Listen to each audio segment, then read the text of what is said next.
Welcome to the Sagebrush Trail. Stories of the West, from the frontier to the Yukon.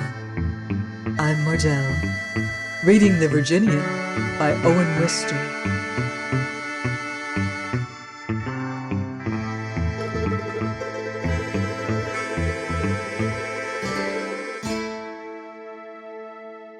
Chapter 35. With Malice Aforethought. Town lay 12 straight miles before the lover and his sweetheart when they came to the brow of the last long hill. All beneath them was like a map, neither man nor beast distinguishable, but the veined and tinted image of a country, knobs and flats set out in order clearly, shining extensive and motionless in the sun.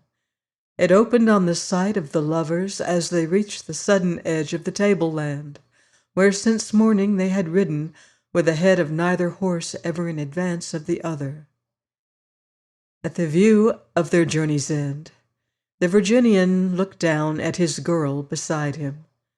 His eyes filled with a bridegroom's light, and hanging safe upon his breast, he could feel the gold ring that he would slowly press upon her finger tomorrow. He drew off the glove from her left hand, and stooping kissed the jewel in that other ring which he had given her. The crimson fire in the opal seemed to mingle with that in his heart, and his arm lifted her during a moment from the saddle as he held her to him. But in her heart, the love of him was troubled by that cold pang of loneliness which had crept upon her like a tide as the day grew near. None of her own people were waiting in that distant town to see her become his bride. Friendly faces she might pass on the way, but all of them new friends made in this wild country. Not a face of her childhood would smile upon her, and deep within her a voice cried for the mother who was far away in Vermont. That she would see Mrs. Taylor's kind face at her wedding was no comfort now. There lay the town in the splendor of Wyoming space. Around it spread the watered fields, westward for a little way, eastward to a great distance, making squares of green and yellow crops, and the town was but a poor rag in the midst of this quilted harvest. After the fields to the east, the tawny plain began, and with one faint furrow of river lining its undulations, it stretched beyond sight. But west of the town rose the Bow-Leg Mountains, cool with their still and melted snows, and their dull blue gulfs of pine. From 3 canyons flowed 3 clear forks, which began the river. Their confluence was above the town a good 2 miles. It looked but a few paces from up here, while each side the river straggled the margin cottonwoods, like thin borders along a garden walk. Over all this map hung silence, like a harmony, tremendous, yet serene. "How beautiful! How I love it!" whispered the girl. "But oh, how big it is!" And she leaned against her lover for an instant. It was her spirit seeking shelter. Today this vast beauty, this primal calm, had in it for her something almost of dread. The small, comfortable green hills of home rose before her. She closed her eyes and saw Vermont, a village street, and the post office, and ivy covering an old front door, and her mother picking some yellow roses from a bush. At a sound her eyes quickly opened, and here was her lover turned in his saddle, watching another horseman approach. She saw the Virginian's hand in a certain position, and knew that his pistol was ready. But the other merely overtook and passed them as they stood at the brow of the hill. The man had given one nod to the Virginian, and the Virginian one to him, and now he was already below them on the descending road. To Molly Wood he was a stranger, but she had seen his eyes when he nodded to her lover, and she knew that even without the pistol, that this was not enmity at first sight. It was not indeed. 5 years of gathered hate had looked out of the man's eyes, and she asked her lover who this was. "Oh," he said easily, "just a man I see now and then."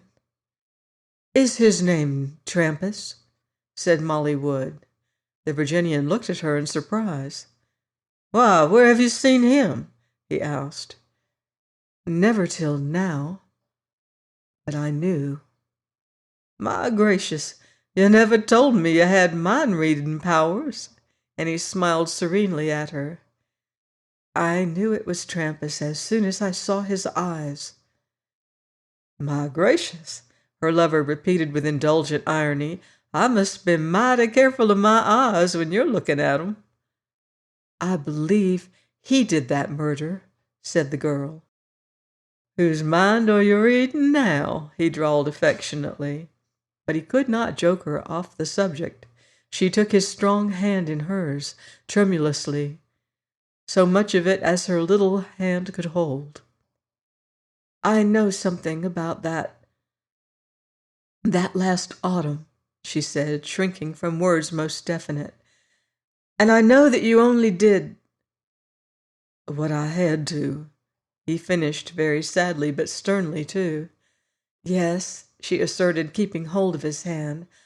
"I suppose that lynching," she almost whispered the word, "is the only way. But when they had to die just for stealing horses, it seems so wicked that this murderer—" "Who can prove it?" asked the Virginian. "But don't you know it?" "I know a heap of things inside my heart. But that's not proving. There was only the body and the hoof prints, and what folks guessed." "He was never even arrested," the girl said. "No, he helped elect the sheriff in that county." Then Molly ventured a step inside the border of her lover's reticence. "I saw," she hesitated. "Just now, I saw what you did." He returned to his caressing irony. "You'll have me plumb scared if you keep on seeing things." "You had your pistol ready for him." "Why, I believe I did. And it was mighty unnecessary." And the Virginian took out the pistol again and shook his head over it, like one who has been caught in a blunder. She looked at him, and knew that she must step outside his reticence again. By love and her surrender to him, their positions had been exchanged. He was not now, as through his long courting he had been, her half-obeying, half-refractory worshipper. She was no longer his half-indulgent, half-scornful superior. Her better birth and schooling that had once been weapons to keep him at his distance or bring her off victorious in their encounters had given way before the onset of the natural man himself. She knew her cowboy lover with all that he lacked, to be more than ever she could be, with all that she had. He was her worshipper still, but her master too. Therefore now, against the baffling smile he gave her, she felt powerless. And once again a pang of yearning for her mother to be near her today shot through the girl. She looked from her untamed man to the untamed desert of Wyoming, and the town where she was to take him as her wedded husband. But for his sake she would not let him guess her loneliness. He sat on his horse Monty, considering the pistol. Then he showed her a rattlesnake coiled by the roots of some sagebrush. "Can I hit it?" he inquired. "You don't often miss them," said she, striving to be cheerful.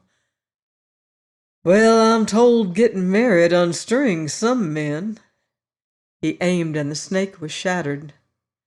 "Maybe it's too early yet for the unstringing to begin." And with some deliberation he sent 3 more bullets into the snake. "I reckon that's enough," said he. "Was not the first one?" Oh, yes, for the snake. And then with one leg, crooked cowboy fashion, across in front of his saddle horn, he cleaned his pistol and replaced the empty cartridges. Once more she ventured near the line of his reticence. Has Trampas seen you much lately? Why, no, not for a right smart while, but I reckon he has not missed me. The Virginian spoke this in his gentlest voice, but his rebuffed sweetheart turned her face away, and from her eyes she brushed a tear. He reined his horse Monty beside her, and upon her cheek she felt his kiss. You are not the only mind reader, said he very tenderly. At this she clung to him and laid her head upon his breast. I'd been thinking, he went on, that the way our marriage is to be was the most beautiful way. It is the most beautiful, she murmured. He slowly spoke out his thought as if she had not said this. No folks to stare, no fuss, no jokes and ribbons and best bonnets, no public eye nor talking of tongues when you most want to hear nothing and say nothing. She answered by holding him closer. Just the Bishop of Wyoming to join us, and not even him after we're once joined. I did think that would be ahead of all ways to get married I have seen. He paused again, and she made no rejoinder. But we have left out your mother. She looked in his face with quick astonishment. It was as if his spirit had heard the cry of her spirit. That is nowhere near right, he said. That is wrong. She could never have come here, said the girl. We should have gone there. I don't know how I can ask her to forgive me. But it was not you, cried Molly. Yes, because I did not object.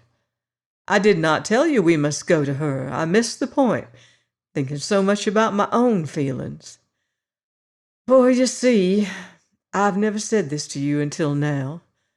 Your mother did hurt me. When you said you would have me after my years of waiting, and I wrote her that letter, telling her all about myself and how my family was not like yours, and all the rest I told her, why, you see, it hurt me never to get a word back from her, except just messages through you, for I had talked to her about my hopes and my failings. I had said more than I've said to you, because she was your mother. I wanted her to forgive me if she could, and feel that maybe I could take good care of you after all. For it was bad enough to have her daughter quit her home to teach school out here on Bear Creek. Bad enough without having me to come along and make it worse. I have missed the point in thinking of my own feelings. But it's not your doing, repeated Molly. With his deep delicacy, he had put the whole matter as a hardship to her mother alone.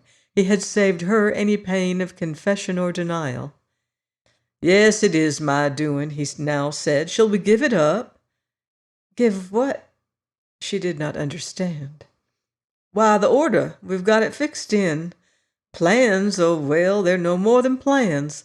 I hate the notion of changing, but I hate hurting your mother more. Or anyway, I ought to hate it more, so we can shift if you say so. It's not too late. Shift? She faltered. I mean, we can go to your home right now. We can start by the stage tonight. Your mother can see us married. We can come back and finish in the mountains instead of beginning in them. It'll be just merely shifting, you see. He could hardly bring himself to say this at all. Yet he said it almost as if he were urging it.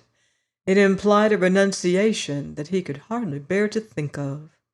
To put off his wedding day, the bliss upon whose threshold he stood, after his 3 years of faithful battle for it.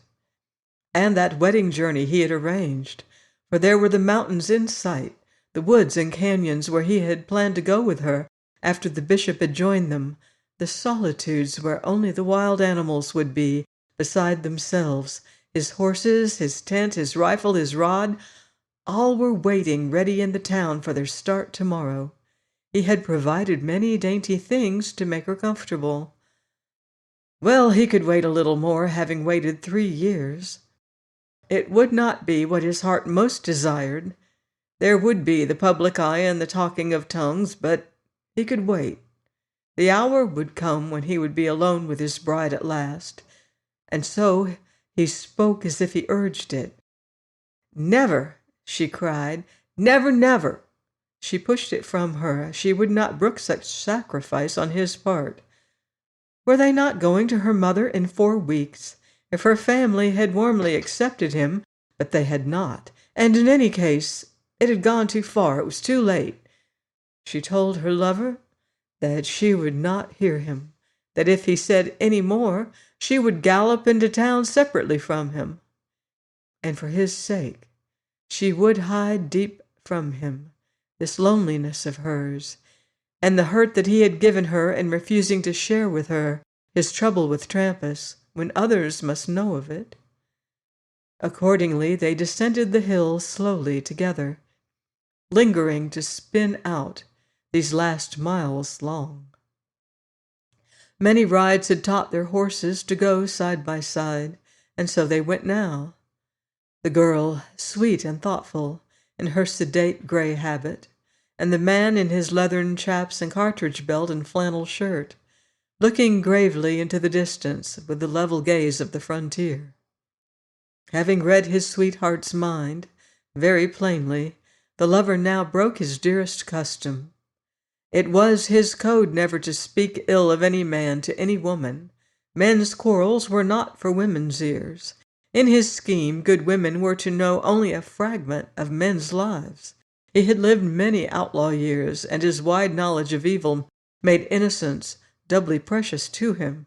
But today he must depart from his code. Having read her mind well, he would speak evil of one man to one woman, because his reticence had hurt her, and was she not far from her mother and very lonely?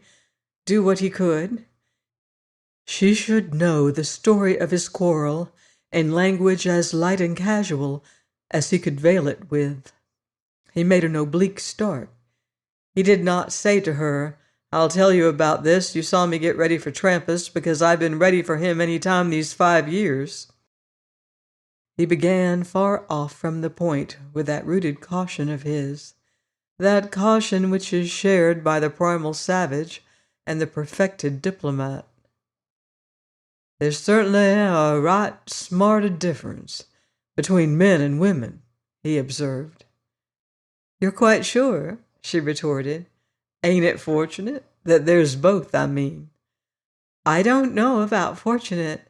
Machinery could probably do all the heavy work for us without your help." "And who'd invent the machinery?" She laughed. "We shouldn't need the huge, noisy things you do. Our world would be a gentle one." "Oh, my gracious!" "What do you mean by that?" "Oh, my gracious! Get along, Monty.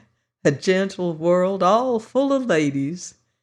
"Do you call men gentle?" inquired Molly. Now, it's a funny thing about that. Have you ever noticed a joke about fathers-in-law? There's just as many fathers as mothers-in-law, but which side are your jokes? Molly was not vanquished. "That's because the men write the comic papers," said she. "Hear that, Monty? The men write 'em. Well, if the ladies wrote a comic paper, I expect that might be gentle." She gave up this battle in mirth, and he resumed. "But don't you really reckon it's uncommon to meet a father-in-law flouncing around the house? As for gentle, once I had to sleep in a room next to a ladies' temperance meeting. Oh, heavens! Well, I couldn't change my room, and the hotel man, he apologized to me next morning. Said it didn't surprise him the husbands drank some." Here the Virginian broke down over his own fantastic inventions and gave a joyous chuckle in company with his sweetheart. "Yes, there's a heap of difference between men and women," he said. "Take that fella and myself now. "Trampas?" said Molly, quickly serious. She looked along the road ahead and discerned the figure of Trampas still visible on its way to town. The Virginian did not wish her to be serious more than could be helped. "Why, yes," he replied with a waving gesture at Trampas. "Take him and me. He don't think much of me. How could he? And I expect he'll never. But you saw just now how it was between us. We were not a bit like a temperance meeting." She could not help laughing at the twist he gave his voice, and she felt happiness warming her, for in the Virginian's tone about Trampas was something now that no longer excluded her. Thus he began his gradual recital in a cadence always easy, and more musical with the native accent of the South. With the light turn he gave it, its pure ugliness melted into charm. "No, he don't think anything of me. Once a man in the John Day Valley didn't think much, and by Cata de Oro I met another. It will always be so here and there, but Trampas beats 'em all. For the others have always expressed themselves, got shut of their poor opinion in the open air. You see, I had to explain myself to Trampas a right smart while ago, long before ever I laid my eyes on you. It was just nothing at all, a little matter of cards in the days when I was apt to spend my money and holidays pretty headlong. My gracious, what nonsensical times I have had. But I was apt to win at cards, especially poker. And Trampas, he met me one night, and I expect he must have thought I looked kind of young. So he hated losing his money to such a young-looking man, and he took his way of saying as much. I had to explain myself to him plainly, so that he learned right away my age had got its growth. Well, I expect he hated that worse, having to receive my explanation with folks looking on at us publicly that-a-way, and him without further ideas occurring to him at the moment. That's what started his poor opinion of me, not having ideas at the moment. And so the boys resumed their cards. I'd most forgot about it, but Trampas' memory is one of his strong points. Next thing, it's a good while later, he gets to losing flesh because Judge Henry gave me charge of him and some other punchers taking cattle. "That's not next," interrupted the girl. "Not? Why?" "Don't you remember?" she said, timid yet eager. "Don't you?" "Blamed if I do." "The first time we met?" "Yes, my memory keeps that, like I keep this." And he brought from his pocket her own handkerchief, the token he had picked up at a river's brink when he had carried her from an overturned stage. "We did not exactly meet then," she said. "It was at that dance. I hadn't seen you yet, but Trampas was saying something horrid about me, and you said, 'Rise on your legs, you polecat, and tell him you're a liar.' When I heard that, I think it finished me." And crimson suffused Molly's countenance. "I'd forgot that," the Virginian murmured, then sharply, "How did you hear it?" "Mrs. Taylor—" "Oh, well, a man would never have told a woman that." Molly laughed triumphantly. "Then who told Mrs. Taylor?" Being caught, he grinned at her. "I reckon husbands are a special kind of man," was all that he found to say. "Well, since you do know about that, it was the next move in the game. Trampas thought I had no call to stop him saying what he pleased about a woman who was nothing to me then. But all women ought to be something to a man, so I had to give Trampas another explanation in the presence of folks looking on, and it was just like the cards. No ideas occurred to him again, and down goes his opinion of me some more. Well, I've not been able to raise it. There's been this and that and the other, you know most of the latter doings yourself, and today is the first time I've happened to see the man, since the doings last autumn. You seem to know about them, too. He knows I can't prove he was with that gang of horse thieves, and I can't prove he killed poor Shorty. But he knows I missed him awful close and spoiled his thieving for a while. So do you wonder he don't think much of me? But if I had lived to be 29 years old like I am, and with all my chances made no enemy, I'd feel myself a failure." His story was finished. He had made her his confidant in matters he had never spoken of before, and she was happy to be thus much nearer to him. It diminished a certain fear that was mingled with her love of him. During the next several miles he was silent, and his silence was enough for her. Vermont sank away from her thoughts, and Wyoming held less of loneliness. They descended all together into the map which had stretched below them, so that it was a map no longer, but earth, with growing things and prairie dogs sitting upon it, now and then a bird flying over it, and after a while she said to him, "What are you thinking about?" "I've been doing sums. Figured in hours, it sounds right short. Figured in minutes, it boils up into quite a mess. 20 by 60 is 1,200. Put that into seconds, and you get 72,000 seconds. 72,000. 72,000 seconds yet before we get married." "Seconds? To think of it having come in seconds!" "I am thinking about it. I'm chopping 60 of 'em off every minute." With such chopping, time wears away. More miles of the road lay behind them, and in the virgin wilderness, the scars of new scraped water ditches began to appear, and the first wire fences. Next they were passing cabins and occasional fields, the outposts of habitation. The free road became wholly imprisoned, running between unbroken stretches of barbed wire. Far off to the eastward, a flowing column of dust marked the approaching stage, bringing a bishop, probably, for whose visit here they had timed their wedding.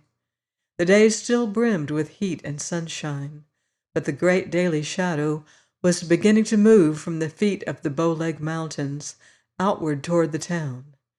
Presently they began to meet citizens. Some of these knew them and nodded, while some did not and stared. Turning a corner into the town's chief street, where stood the hotel, the bank, the drugstore, the general store, and the 7 saloons, they were hailed heartily. Here were 3 friends, Honey Wiggin, Scipio Lemoyne, and Lynn McLean, all desirous of drinking the Virginian's health, if his lady would she mind.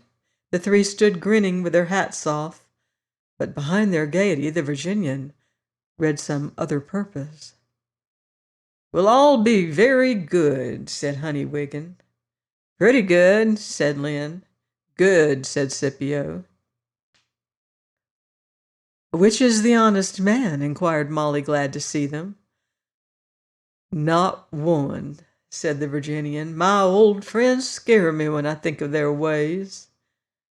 "It's being engaged scares you," retorted Mr. McLean. "Marriage restores your courage, I find." "Well, I'll trust all of you," said Molly. "He's going to take me to the hotel, and then you can drink his health as much as you please." With a smile to them, she turned to proceed, and he let his horse move with hers. But he looked at his friends. Then Scipio's bleached blue eyes narrowed to a slit, and he said, when they had all come out on the street to say, "Don't change your clothes."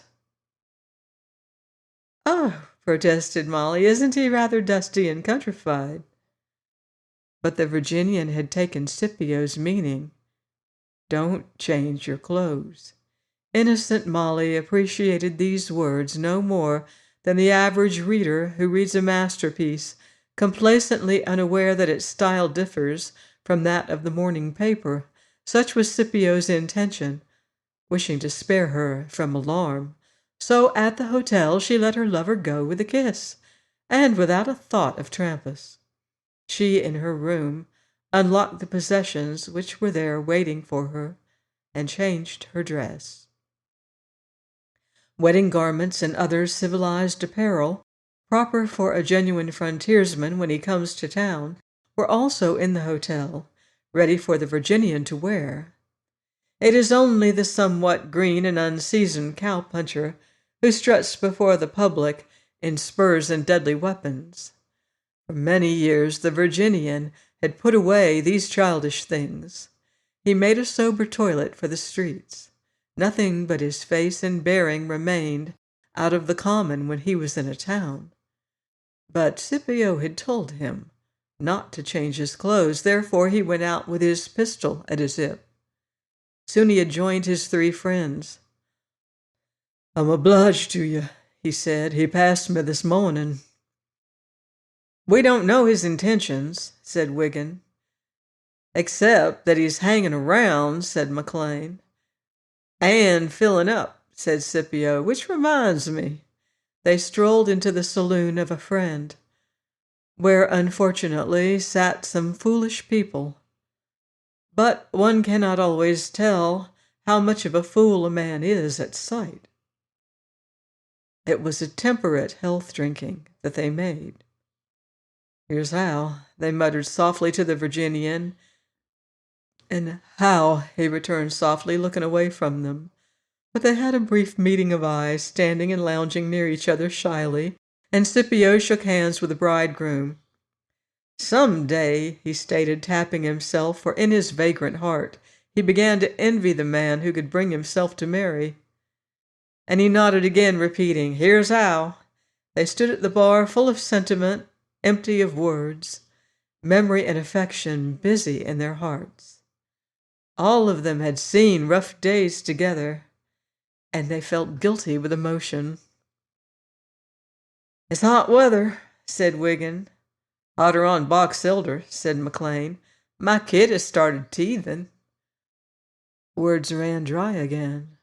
They shifted their positions, looked in their glasses, read the labels on the bottles. They dropped a word now and then to the proprietor about his trade and his ornaments. "Good head," commented McLean. "Big old ram," assented the proprietor. "Shot him myself on Gray Bull last fall." "Sheep was thick in the Tetons last fall," said the Virginian. On the bar stood a machine, into which the idle customer might drop his nickel. The coin then bounced among an arrangement of pegs, descending at length into one or another of various holes. You might win as much as 10 times your stake, but this was not the most usual result. And with nickels, the three friends and the bridegroom now mildly sported for a while, buying them with silver when their store ran out. "Was it sheep you went after in the Tetons?" inquired the proprietor, knowing it was horse thieves. "Yes," said the Virginian. "I'll have 10 more nickels." "Did you get all the sheep you wanted?" the proprietor continued. "Poor luck," said the Virginian. "Think there's a friend of yours in town this afternoon," said the proprietor. The proprietor laughed. The Virginian watched another nickel click down among the pegs. Honey Wiggin now made the bridegroom a straight offer. "We'll take this thing off your hands," said he. "Any or all of us," said Lynn. But Scipio held his peace. His loyalty went every inch as far as theirs, but his understanding of his friend went deeper. Don't change your clothes was the first and last help he would be likely to give in this matter. The rest must be as such matters must always be, between man and man. To the other two friends, however, this seemed a very special case, falling outside established precedent. Therefore they ventured offers of interference. "A man don't get married every day," apologized McLean. "We'll just run him out of town for you." "Save you the trouble," urged Wiggin. "Say the word." The proprietor now added his voice. "It'll sober him up to spend his night out in the brush. He'll quit his talk then." But the Virginian did not say the word, nor any word. He stood there playing with the nickels. "Think of her," muttered McLean. "Who else would I be thinking of?" returned the Southerner. His face had become very somber. "She's been raised so different," he murmured. He pondered a little while the others waited solicitous.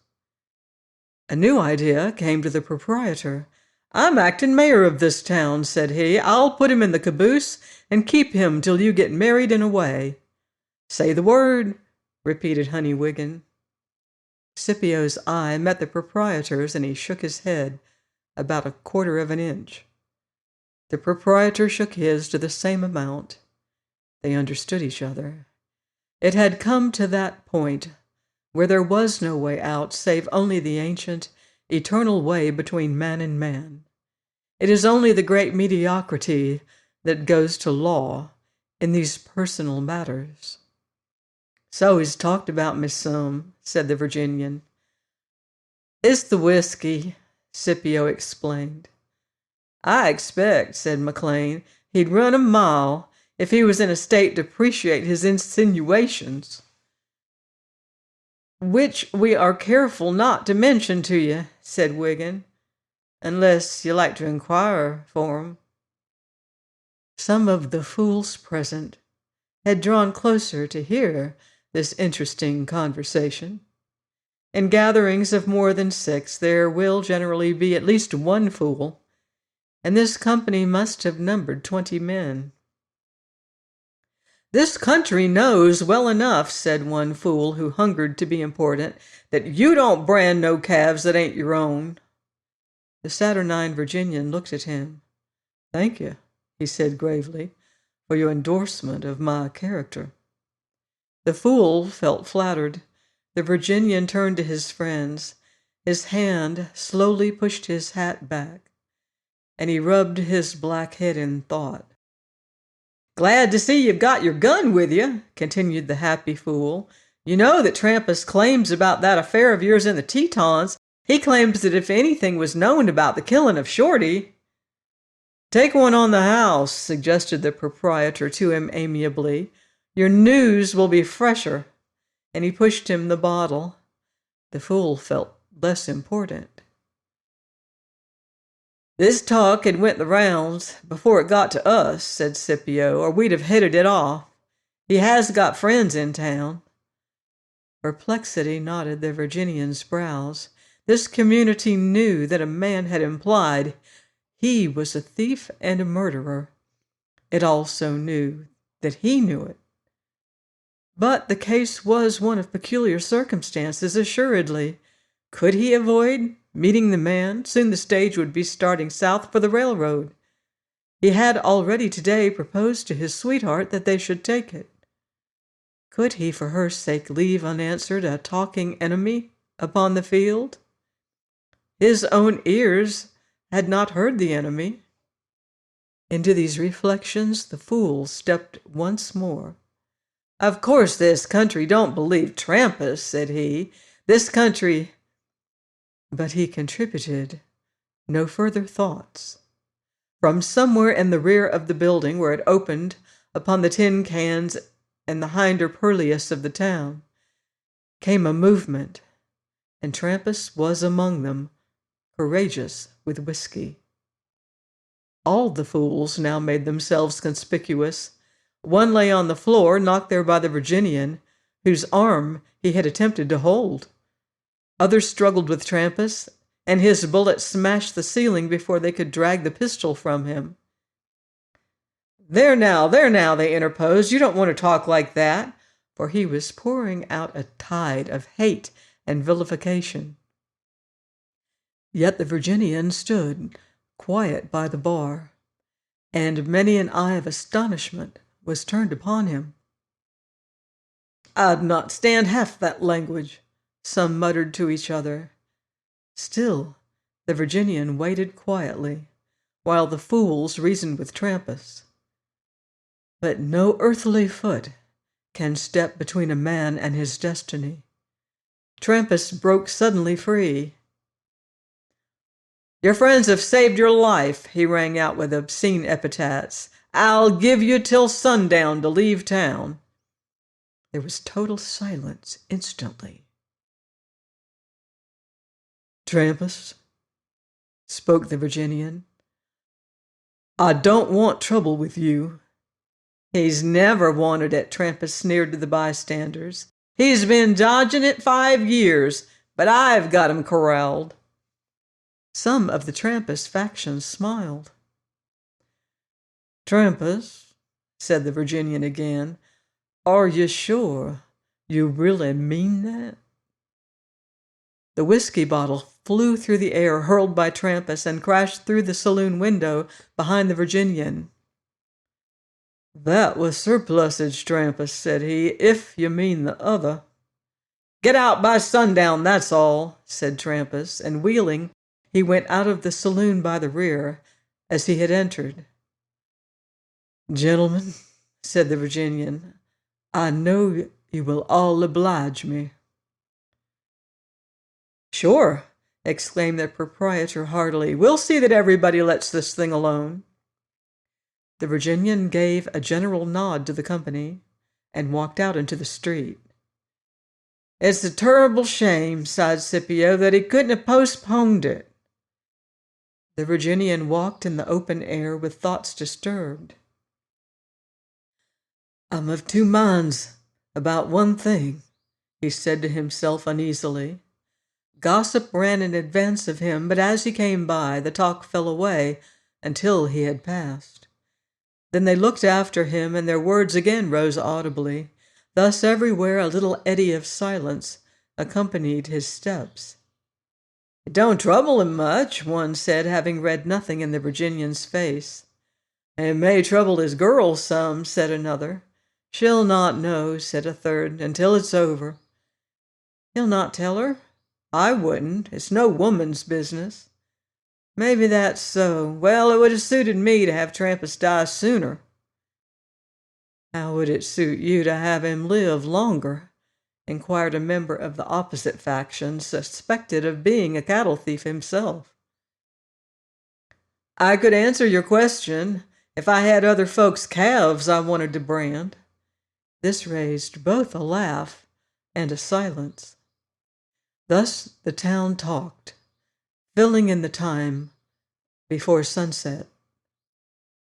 The Virginian, still walking aloof in the open air, paused at the edge of the town. "I'd sooner have a sickness than be undecided this way," he said, and he looked up and down. Then a grim smile came at his own expense. "I reckon it would make me sick, but there's not time." Over there in the hotel sat his sweetheart alone, away from her mother, her friends, her home, waiting his return, knowing nothing. He looked into the west. Between the sun and the bright ridges of the mountains was still a space of sky, but the shadow from the mountain's feet had drawn halfway toward the town.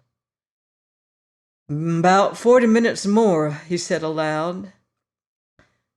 "She's been raised so different." And he sighed as he turned back. As he went slowly, he did not know how great was his own unhappiness. "She has been raised so different," he said again. Opposite the post office, the Bishop of Wyoming met him and greeted him. His lonely heart throbbed at the warm, firm grasp of this friend's hand. The bishop saw his eyes glow suddenly as if tears were close. But none came, and no word more opened than, "I'm glad to see you." But gossip had reached the bishop, and he was sorely troubled also. "What is all this?" said he, coming straight to it. The Virginian looked at the clergyman frankly. "You know just as much about it as I do," he said, "and I'll tell you anything you ask." "Have you told Miss Wood?" inquired the bishop. The eyes of the bridegroom fell. and the bishop's face grew at once more keen and more troubled. Then the bridegroom raised his eyes again, and the bishop almost loved him. He touched his arm like a brother. "This is hard luck," he said. The bridegroom could scarcely keep his voice steady. "I want to do right today more than any other day I have ever lived," said he. "Then go and tell her at once. It will do just nothing but scare her. Go and tell her at once." "I expected you was going to tell me to run away from Trampas. I can't do that, you know." The bishop did know. Never before in all his wilderness work had he faced such a thing. He knew that Trampas was an evil in the country, and that the Virginian was a good.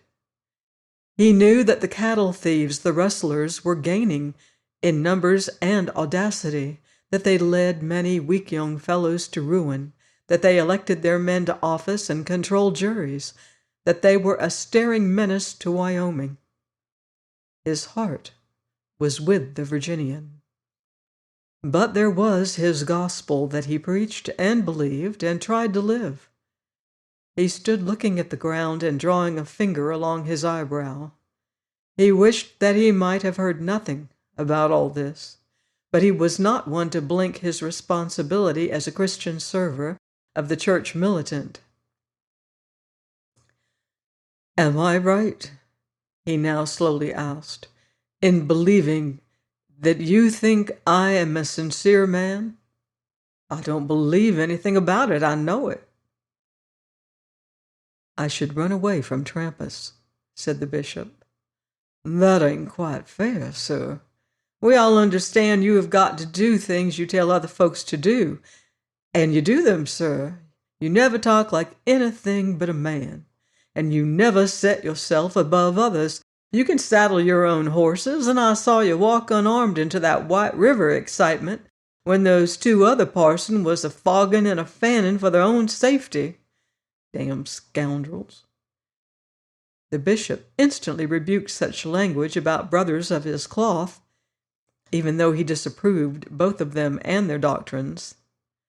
"Everyone may be an instrument of Providence," he concluded. "Well," said the Virginian, "if that is so, then Providence makes use of instruments I'd not touch with a 10-foot pole. Now, if you was me, sir, and not a bishop, would you run away from Trampas?"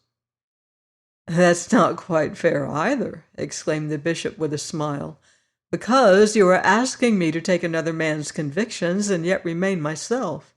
Yes, sir, I am. That's so. That don't get at it. I reckon you and I can't get at it. If the Bible," said the bishop, "which I believe to be God's word, was anything to you, it is something to me, sir. I have found fine truths in it." "Thou shalt not kill," quoted the bishop. "That is plain." The Virginian took his turn at smiling. "Mighty plain to me, sir. Make it plain to Trampas, and there'll be no killing. We can't get at it that way."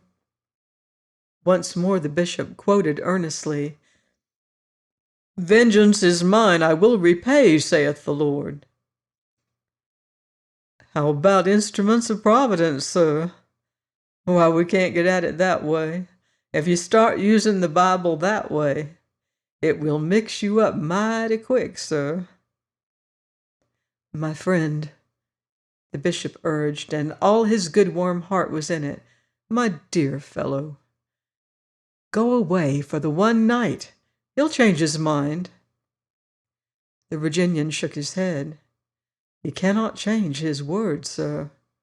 Or at least I must stay around till he does. Why, I've given him the say-so. He's got the choice. Most men would not have took what I took from him in the saloon. Why don't you ask him to leave town?" The good bishop was at a standstill. Of all kicking against the pricks, none is so hard as this kick of a professing Christian against the whole instinct of human man. "But you have helped me some," said the Virginian. "I will go and tell her. At least, if I think it will be good for her, I will tell her." The bishop thought that he saw one last chance to move him. "You're 29, he began. "And a little over," said the Virginian. "And you were 14 when you ran away from your family. Well, I was weary, of having elder brothers lay down my law night and morning. Yes, I know, so that your life has been your own for 15 years, but it is not your own now. You have given it to a woman." "Yes, I have given it to her. But my life's not the whole of me. I'd give her my life twice, 50, 1,000 of 'em. But I can't give her nor anybody in heaven or earth. I can't give We'll never get at it, sir. There's no good in words. Goodbye." The Virginian wrung the bishop's hand and left him. "God bless him," said the bishop. "God bless him." The Virginian unlocked the room in the hotel where he kept stored his tent, his blankets, his pack saddles, and his many accoutrements for the bridal journey in the mountains. Out of the window he saw the mountains blue in shadow, but some cottonwoods distant in the flat between were still bright green in the sun. From among his possessions he quickly took a pistol, wiping and loading it. Then from its holster he removed the pistol which he had tried and made sure of in the morning. This, according to his wont when going into a risk, he shoved between his trousers and his shirt in front. The untried weapon he placed in the holster, letting it hang visibly at his hip. He glanced out of the window again and saw the mountains of the same deep blue. But the cottonwoods were no longer in the sunlight. The shadow had come past them, nearer the town. For 15 of the 40 minutes were gone. "The bishop's wrong," he said. "There's no sense in telling her." And he turned to the door just as she came to it herself. "Oh!" she cried at once and rushed to him. He swore as he held her close. "The fools," he said, "the fools." "It has been so frightful waiting for you," said she, leaning her head against him. "Who had to tell you this?" he demanded. "I don't know. Somebody just came and said it." "This is mean luck," he murmured, patting her. "This is mean luck." She went on. "I wanted to run out and find you, but I didn't. I stayed quiet in my room till they said you would come back."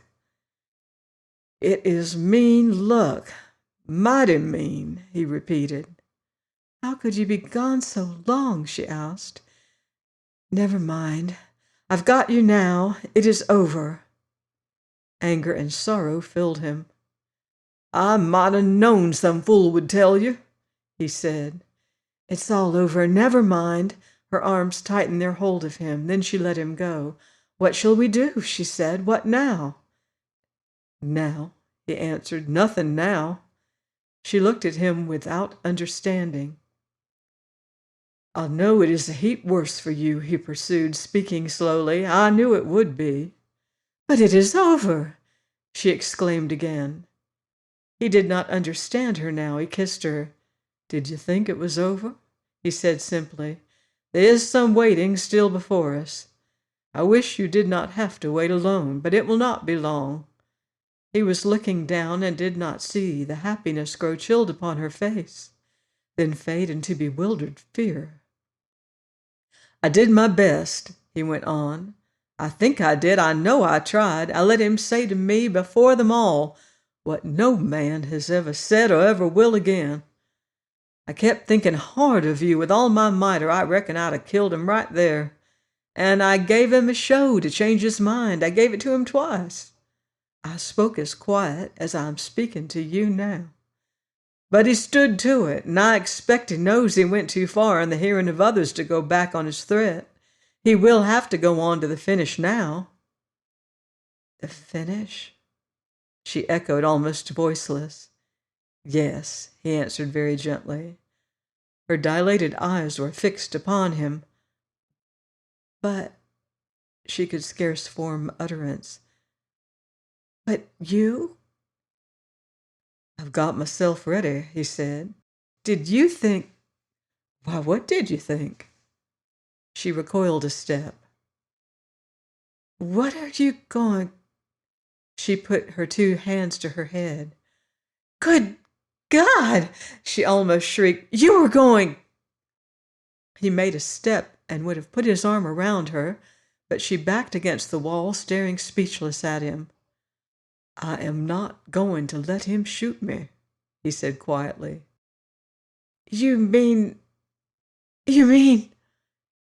But you can come away, she cried. It's not too late yet. You can take yourself out of his reach. Everybody knows that you are brave. What is he to you? You can leave him in this place. I'll go with you anywhere, to any house, to the mountains, to anywhere away. We'll leave this horrible place together and... Oh, won't you listen to me? She stretched her hands to him. Won't you listen? He took her hands. I must stay here. Her hands clung to his. No, no, no, there's something else. There's something better than shedding blood and cold blood. Only think what it means. Only think of having to remember such a thing. Why, it's what they hang people for. It's murder. He dropped her hands. Don't call it that name, he said sternly. When there was the choice? She exclaimed half to herself, like a person stunned and speaking to the air. To get ready for it, when you have the choice? He did the choosing, answered the Virginian. Listen to me. Are you listening? He asked, for her gaze was dull. She nodded. I work here. I belong here. It's my life. If folks came to think I was a coward, who would think you were a coward? Everybody. My friends would be sorry and ashamed, and my enemies would walk around saying they'd always said so. I could not hold up my head again among enemies or friends. When it was explained, there'd be nothing to explain. There'd just be the fact. He was nearly angry. There is a higher courage than fear of outside opinion, said the New England girl. Her Southern lover looked at her. Certainly there is. That's what I'm showing in going against yours. But if you know that you are brave, and if I know that you are brave, oh, my dear, what difference does the world make? How much higher courage to go your own course. I am going my own course, he broke in. Can't you see how it must be about a man? It's not for their benefit, friends or enemies, that I've got this thing to do. If any man happened to say I was a thief, and I heard about it, would I let him go on spreading such a thing of me? Don't I owe my own honesty something better than that? Would I sit down in a corner, rubbing my honesty and whispering to it, there, I know you ain't a thief. No, sir, not a little bit. What men say about my nature is not just merely an outside thing. For the fact that I let 'em keep on saying it is a proof I don't value my nature enough to shield it from their slander and give them their punishment. And that's being a poor sort of a jay. She had grown very white. Can't you see how it must be about a man? He repeated. I cannot, she answered in a voice that scarcely seemed her own. If I ought to, I cannot. To shed blood in cold blood. When I heard about that last fall, about the killing of those cattle thieves, I kept saying to myself, I had to do it. It was a public duty. And lying sleepless, I got used to Wyoming being different from Vermont, but this, she gave a shudder, when I think of tomorrow, of you and me, and of... If you do this, there can be no tomorrow for you and me. At these words, he also turned white. Do you mean? He asked, and could go no farther. Nor could she answer him, but turned her head away. This would be the end? He asked. Her head faintly moved, to signify yes. He stood still, his hand shaking a little. Will you look at me and say that? He murmured at length. She did not move. Can you do it? He said. His sweetness made her turn, but could not pierce her frozen resolve. She gazed at him across the great distance of her despair. Then it is really so, he said. Her lips tried to form words but failed. He looked out of the window and saw nothing but shadow. The blue of the mountains was now become a deep purple. Suddenly his hand closed hard. Goodbye, then, he said. At that word she was at his feet, clutching him. For my sake, she begged him, for my sake. A tremble passed through his frame. She felt his legs shake as she held them, and looking up, she saw that his eyes were closed with misery. Then he opened them, and in their steady look, she read her answer. He unclasped her hands from holding him and raised her to her feet. I have no right to kiss you any more, he said. And then, before his desire could break him down from this, he was gone, and she was alone. She did not fall or totter, but stood motionless. And next, it seemed a moment, and it seemed eternity. She heard in the distance a shot, and then 2 shots. Out of the window she saw people beginning to run.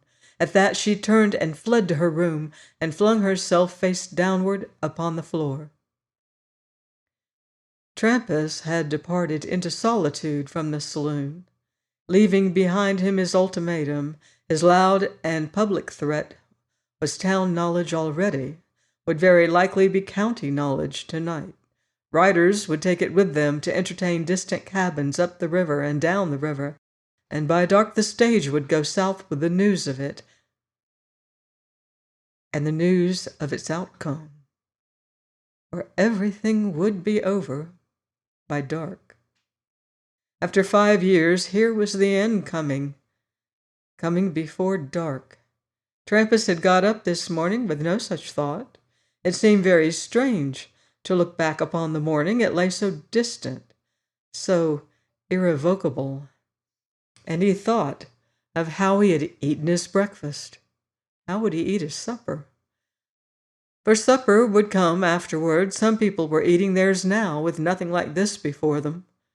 His heart ached and grew cold to think of them, easy and comfortable, with plates and cups of coffee. He looked at the mountains and saw the sun above their ridges and the shadow coming from their feet. And there, close behind him, was the morning he could never go back to. He could see it clearly. His thoughts reached out like arms to touch it once more and be in it again. The night that was coming, he could not see, and his eyes and his thoughts shrank from it. He had given his enemy until sundown. He could not trace the path which had led him to this.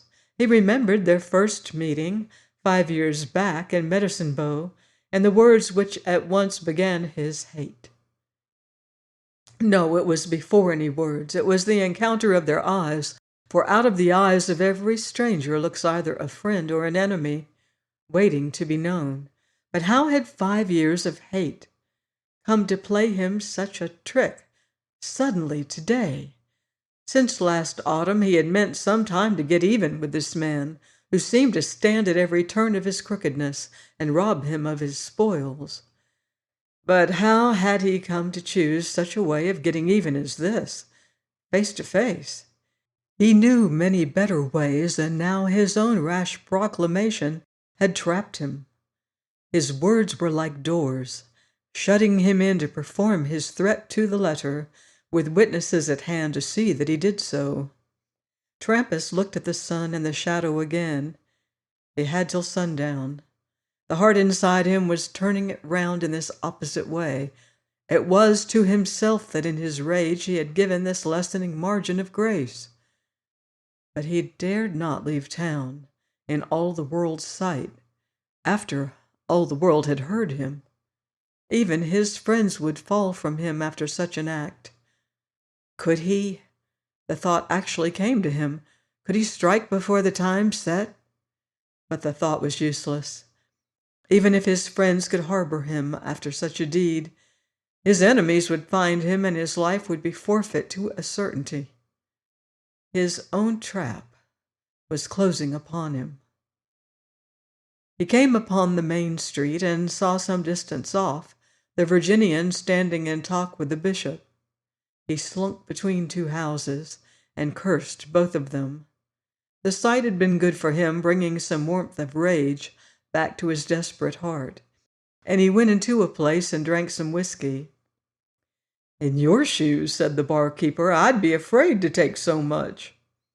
But the nerves of Trampas were almost beyond the reach of intoxication, and he swallowed some more and went out again.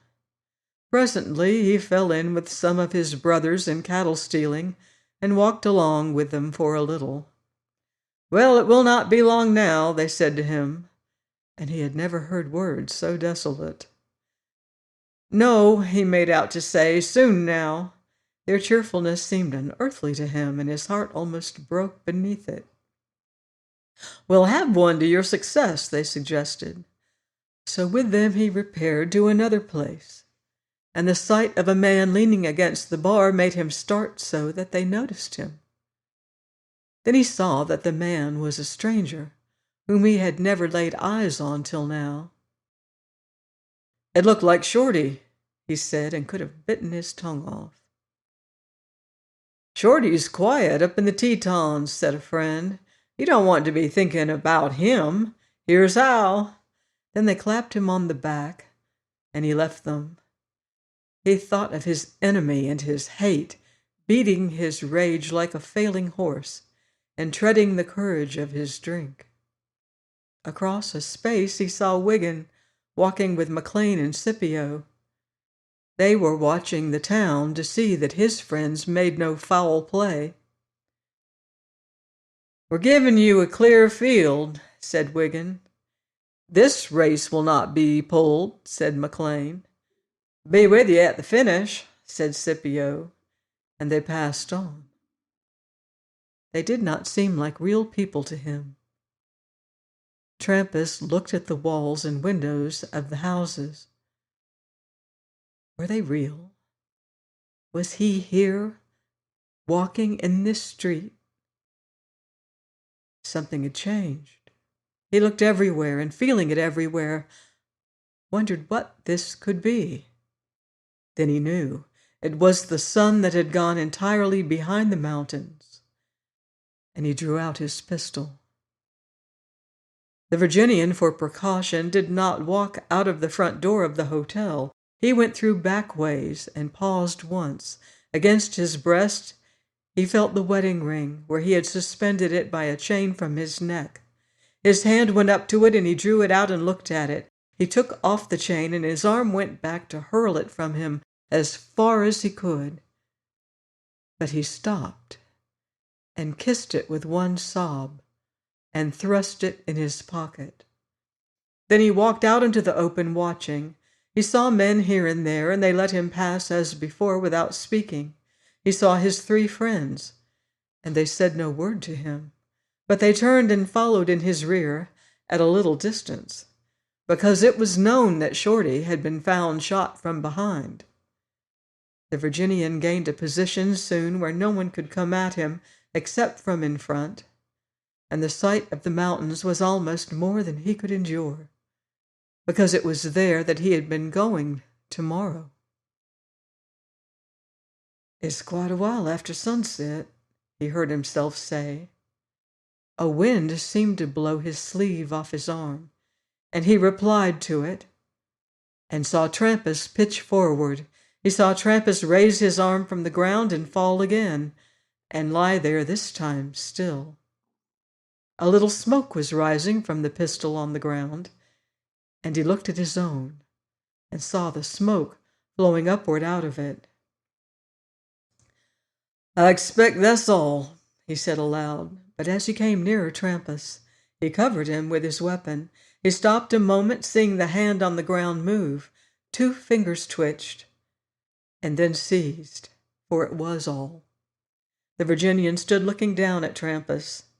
"Both of mine hit," he said once more aloud. "His must have gone mighty close to my arm. I told her it would not be me." He had scarcely noticed that he was being surrounded and congratulated. His hand was being shaken, and he saw it was Scipio, in tears. Scipio's joy made his heart like lead within him. He was near telling his friend everything, but he did not. "If anybody wants me about this," he said, "I will be at the hotel."